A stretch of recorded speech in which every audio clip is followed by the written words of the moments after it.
दोस्तों अभी हम खड़े हैं बेलगोरिया एक्सप्रेसवे पे और आप ये सामने देख रहे हो ये है एक्सप्रेसवे जो कि यहाँ के 5 किलोमीटर दूर है। यहाँ पे इंटरनेशनल एयरपोर्ट है, ये उसको कनेक्ट करती है। और आप मेरे इस तरफ देख सकते हो यहाँ पे ये है एक बड़ा सा डंपिंग यार्ड और ये डंपिंग यार्ड एकदम एक्सप्रेसवे के सामने है।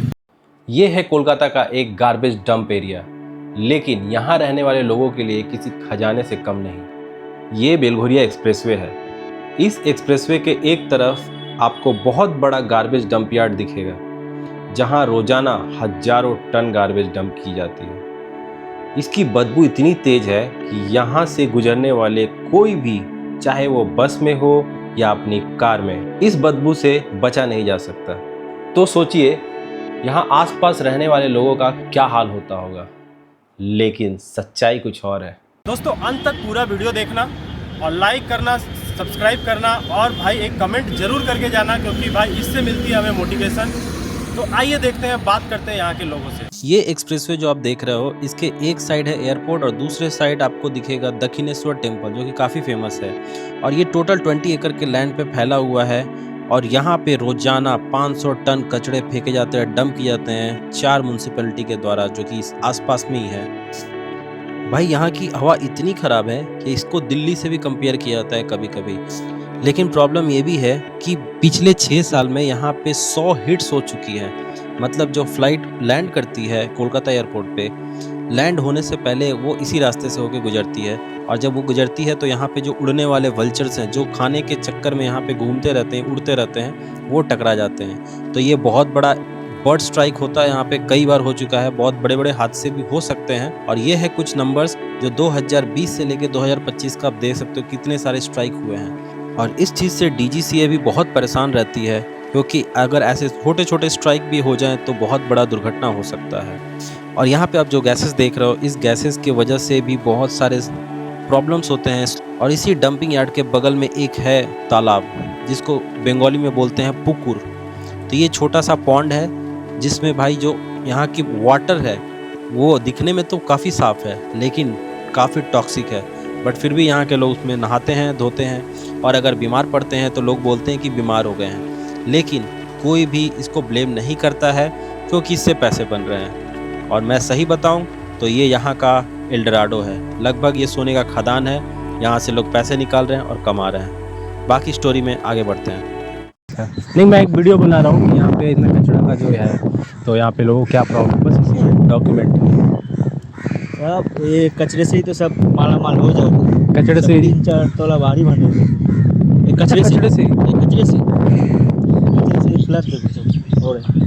अरे वाह, मैं तो उल्टा ही सोचा था। यहाँ पे कोई प्रॉब्लम नहीं है, जैसे इन्फेक्शन ऐसा कुछ? नहीं। हाँ नहीं है। हम लोग एक्चुअली वीडियो बना रहे हैं कि किसी को प्रॉब्लम है क्या है, क्योंकि हम लोग तो जाते हैं यहाँ पास से, ये हाईवे से निकलते हैं तो बहुत गंदा स्मेल आता है, बहुत गंदा। आप लोग रह रहे हो, आप लोग ही बता सकते हो क्या है।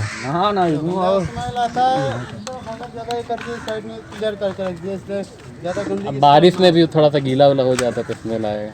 हाँ, सामने जो आप देख रहे हैं, ये इसी कॉलोनी के औरतें हैं जो इस कूड़े को सेग्रीगेट कर रही हैं। यानी कि इसे अलग अलग आइटम्स जैसे प्लास्टिक, मेटल्स, और कभी कभी तो इन्हें इतनी कॉस्टली चीज़ें मिल जाती हैं जैसे सोना, चांदी या कोई भी पदार्थ, किसी का अंगूठी खो गया, ये सब चीज़ें मिल जाती हैं इन लोगों को। तो घर का कचरा है ना, फेंक देता है, सोना फोना गिर जाता है ना, उससे फायदा हो जाता है। ये सिर्फ डंपिंग यार्ड ही नहीं है, इससे लगी एक फैक्ट्री भी है जो यहाँ के वेस्ट को प्रोसेस करती है। और इस वेस्ट मैनेजमेंट फैसिलिटी में जितने भी फूड वेस्ट आते हैं उनको प्रोसेस करके कंपोस्ट यानी खाद बनाकर बाज़ार तक पहुँचाया जाता है, जिसका काफ़ी आमदनी होता है। भाई यहाँ की अर्निंग इतनी अच्छी है कि यहाँ के जितने भी लोग हैं मैक्सिमम पक्के मकानों में रहते हैं, और कुछ की तो इतनी अच्छी है कि उनके 2-3 फ्लोर्स के बिल्डिंग है। तो आप समझ सकते हो यहाँ पे कितनी आमदनी होती होगी। আচ্ছা বলছি, এই যে ভাগাড় আছে এখান থেকে স্মেল আসে, প্রবলেম হয়?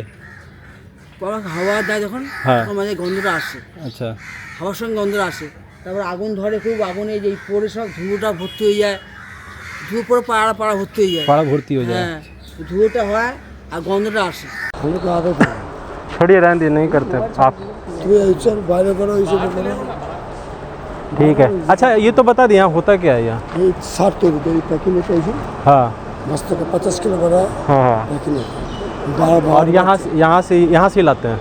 ना ना हाँ। मशीन में सब चाल के हाँ। वही माल चाल के ऐसे होता है, ऐसे होता है, दूध निकल के अलग अलग कर देते हैं? सब मशीन से अलग अलग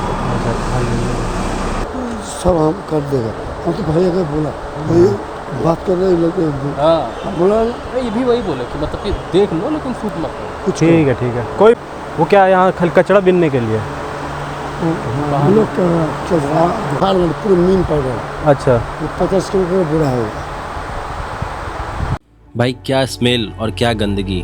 यहाँ के लोग सब कुछ को अडाप्ट कर चुके हैं और इन्हें कुछ खास शिकायत नहीं है इन चीज़ों से।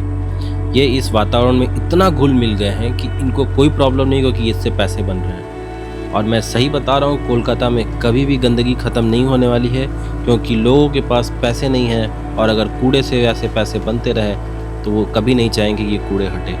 पैसे तो बन रहे हैं लेकिन यहाँ से निकलने वाली जहरीली गैसेस जैसे मीथेन, कार्बन डाइऑक्साइड, कचरे से पनपने वाले कीड़े मकोड़े, चूहों से फैलने वाली बीमारियाँ, ये इनको बहुत लाइटली ले रहे हैं। ये सब सांसों की प्रॉब्लम जैसे अस्थमा, मच्छर मक्खी और गंदे पानी से होने वाले बीमारियाँ जैसे कि डायरिया, डेंगू, मलेरिया और कभी कभी तो कैंसर जैसे जानलेवा बीमारी के भी शिकार हो जाते हैं।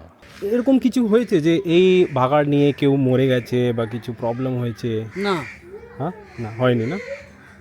आप ये जो लेडी को देख रहे हैं, ये बेसिकली ये भी कचड़े ही चुनती हैं, लेकिन इनके पैर में चोट लग गया है, इसके कारण ये नहीं चुन सकती और इनको शुगर भी है, तो इस वजह से इनका ये पैर ठीक भी नहीं हो रहा है।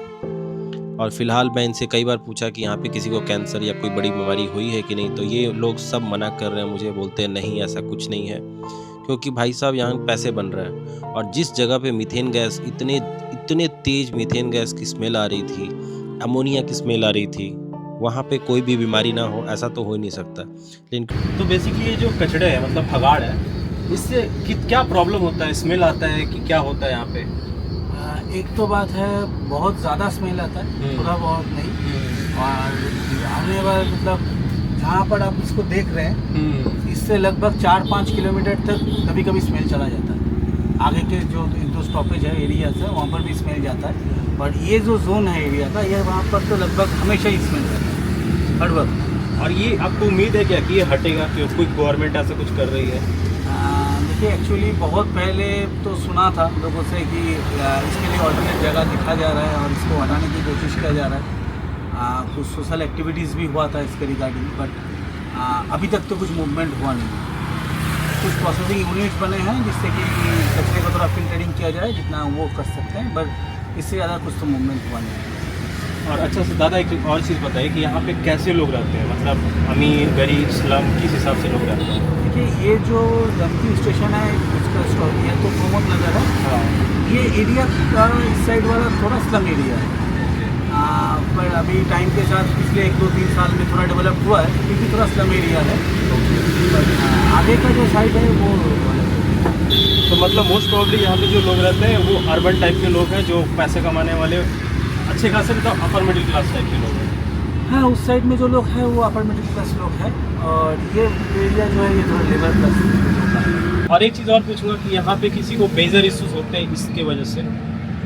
देखिए एक्चुअली हम लोग तो प्रॉब्लम को इतना डिफाइन नहीं करते हैं, पर ये स्मेल इतना गंदा है तो कभी सर दर्द, हाँ किसी को हेड पेन तो होता रहता है। मतलब कैंसर और समथिंग ऐसा कुछ आपने सुना है? नहीं, ऐसा कुछ सुना नहीं, अभी तक ऐसा कुछ सुना नहीं।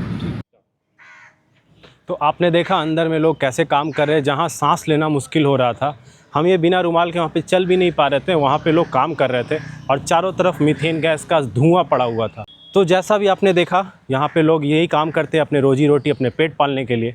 आप इस पर क्या सोचते हैं, अपनी राय ज़रूर दें कमेंट पे। मिलते हैं किसी और जगह पे, किसी और मुद्दे पे। तब तक के लिए अलविदा, शुक्रिया, बाय बाय।